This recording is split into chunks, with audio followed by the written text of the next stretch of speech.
साहिब बंदी।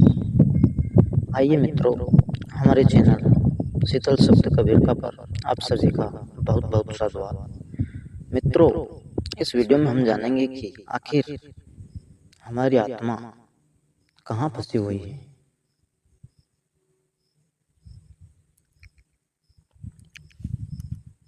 हमारी आत्मा सतलोकवासी है, उस परम पुरुष के अंश है, साहिब के अंश है, पूर्ण परमात्मा के अंश है। फिर इस संसार में आकर के वह कहाँ फंस गई है, वह पुनः अपने निज घर सतलोक क्यों नहीं जा पा रही? इसका क्या कारण है? उसे किसने रोक रखा है? उसके मार्ग में क्या अवरोध है? वो अपने निज घर किस कारण से नहीं जा पा रही है? इस वीडियो में इसी विषय पर चर्चा करेंगे मित्रों। मेन बात मित्रों यहाँ है, आप सब जानते हैं कि हमारी आत्मा कहाँ फंसी हुई है। साहब कबीर अपनी वाणी में कहते हैं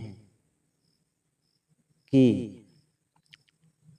यह जीवात्मा मन और माया के बीच फंसी हुई है।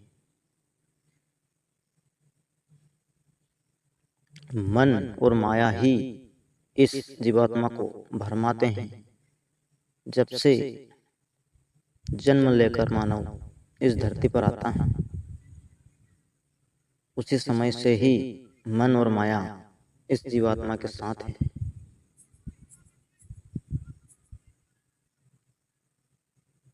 जैसे ही मानव का जन्म होता है,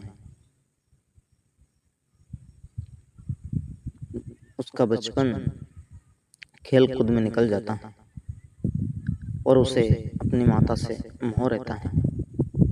वह अपनी माता को अपना संरक्षक मानता है, अपने पिता को भी संरक्षक मानता है। धीरे धीरे इस जीवात्मा का मोह अपने परिवार के प्रति बढ़ता जाता है। धीरे धीरे युवा अवस्था प्राप्त होती है। जब इंसान का बिहाव हो जाता है, तब उसे अपनी अर्धांगिनी से मोह हो जाता है, प्रेम हो जाता है। फिर उसके पुत्र पुत्री हो जाते हैं, यह मोह उनके साथ भी रहता है। तो जीवात्मा को मन ने किसी रस्सी से या किसी जंजीर से नहीं बांधा है। मन माया ने केवल मोह के बंधन से बांधा है। ये रिश्ते नाते की जंजीर ही है जिस कारण से जीवात्मा बंधा हुआ है। सारे जीवन वह अपने परिवार को किस प्रकार से सुख सुविधा प्रदान करे,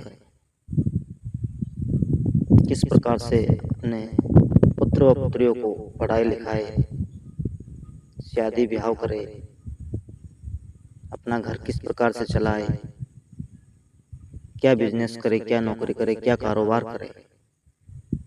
इन्हीं झमेलों में जीव उलझा रहता है और पूरा जीवन मन और माया इस जीव को इन्हीं मोहबंधनों के चक्रव्यूह में नचाते रहते हैं, घुमाते फिराते रहते हैं। उसे उसकी निज घर का पता तक नहीं चलने देते हैं। क्योंकि मित्रों, आप जानते हैं कि मन हमारा सबसे बड़ा शत्रु है। हर जीव आत्मा का सबसे बड़ा शत्रु जो है तो वह मन ही है। क्योंकि मन काल निरंजन का अंश है और वो कभी भी ये नहीं चाहेगा कि कोई जीव उसके चुंगल से निकल करके अपने निज घर सतलोक अमरलोक साहिब के देश उसके निज घर जा सके, तो वह जीव को इस संसार में ही विषयों के आनंद में उलझा कर रखेगा, मोह के जाल में फांस कर रखेगा, ताकि कभी भी जीव अपने निज घर की ओर कुछ न कर सके। वह तो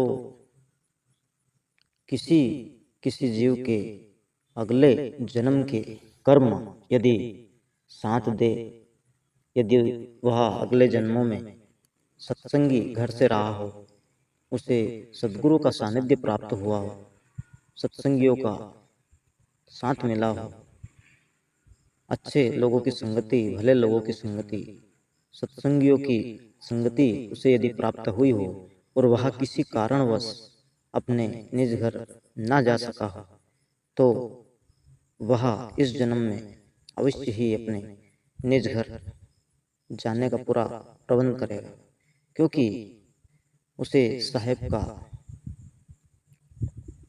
दीदार मिलेगा, उसे सद्गुरु का सानिध्य प्राप्त होगा और सद्गुरु से नामदान प्रदान करके उसे अपने निज घर अमरलोक का रास्ता मार्ग अवश्य दिखाएंगे। वह मन की व माया की लाख कोशिशों के बावजूद भी अपने निज घर अमरलोक पहुंचेगा, क्योंकि उसे सच्चे सद्गुरु की शरणागति प्राप्त हुई। और मित्रों, आपकी जानकारी के लिए बता दूं कि मैंने इस वीडियो में जो बातें बताई है वह एकदम सत्य है। मैं ये नहीं कहता कि अपने माता पिता की सेवा ना करें, जरूर करें, वो हमारा कर्तव्य है।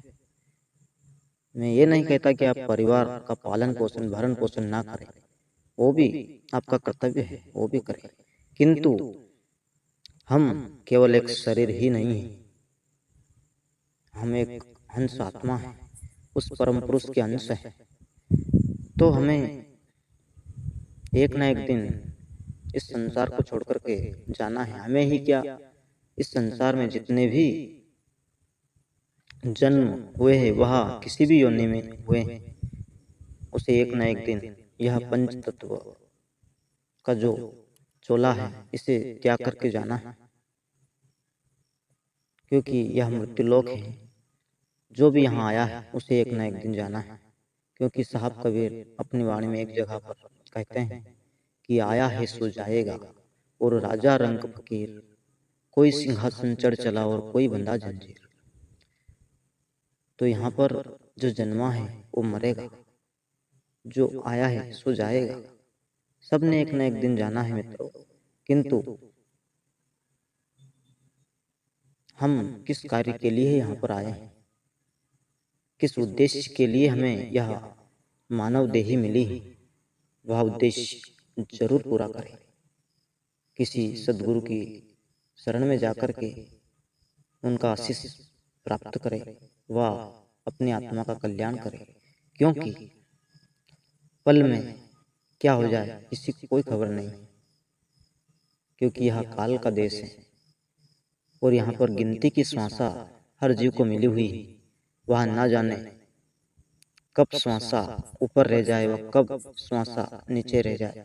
तो मित्रों, समय रहते हुए हमें सद्गुरु की शरण प्राप्त करनी है और हमें हमारे परिवार का भी भरण पोषण करना है, हमारे माता पिता की भी सेवा करनी है, क्योंकि यह भी हमारा कर्तव्य है। किंतु हमारी जीवात्मा का कल्याण भी हमारा मेन उद्देश्य व मेन कर्तव्य है, तो उसे भी हमें निभाना है। तो मित्रों, इस वीडियो में बस इतना ही। यदि हमारे द्वारा